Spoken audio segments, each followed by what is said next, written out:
कोकणच्या हापूसच्या प्रतीक्षेत असलेल्या विदर्भातील आंबाप्रेमींना सध्या तेलंगणाच्या बैगनपल्ली आंब्यावर समाधान मानावं लागतंय। नागपूरच्या कृषी उत्पन्न बाजार समितीमध्ये सध्या तेलंगणातून मोठ्या प्रमाणामध्ये बैगनपल्ली आंब्याची आवक होतीये।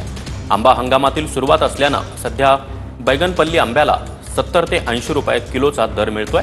हापूसच्या तुलनेमध्ये स्वस्त असल्यानं लोकांची देखील या आंब्याला मोठी पसंती आहे।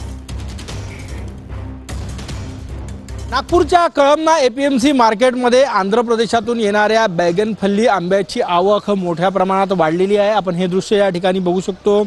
हा संपूर्ण आंबा जो आहे हा बैगनपल्ली प्रकारचा आंबा आहे आणि आंध्र प्रदेशातून हा आंबा सध्या नागपूरच्या बाजारात येतोय आणि नागपूरच्या या कळमना मार्केटमधनं हा देशाच्या वेगवेगळ्या भागात पाठवला जातो। आपण हे आंब्याचा साईज या ठिकाणी बघू शकतो आणि दर जे आहे ते जवळपास 70 रुपयापासून तर 80-90 रुपये किलोपर्यंत बैगनपल्ली आंब्याचे दर सध्या शेतकऱ्यांना मिळतोय। आंध्र प्रदेशचे शेतकरी मोठ्या प्रमाणात आंबा जो आहे तो या नागपूरच्या बाजारात घेऊन येतात आणि त्यामुळे महाराष्ट्रातील आंब्यालाही फटका बसतोय। आपण बघू शकतो चांगल्या दर्जाचा हा आंध्र प्रदेशचा आंबा आहे आणि या मार्केटमध्ये आलेला आहे आणि डिमांड ही आंब्याची चांगली आहे। त्यामुळे आंध्र प्रदेशातून नागपुरात येणाऱ्या बैगनपल्ली आंब्याला सध्या 75 रुपये किलोपासून दर मिळतोय। कॅमेरामॅन सचिन सयांसह गजानन उमाटे, TV9 मराठी।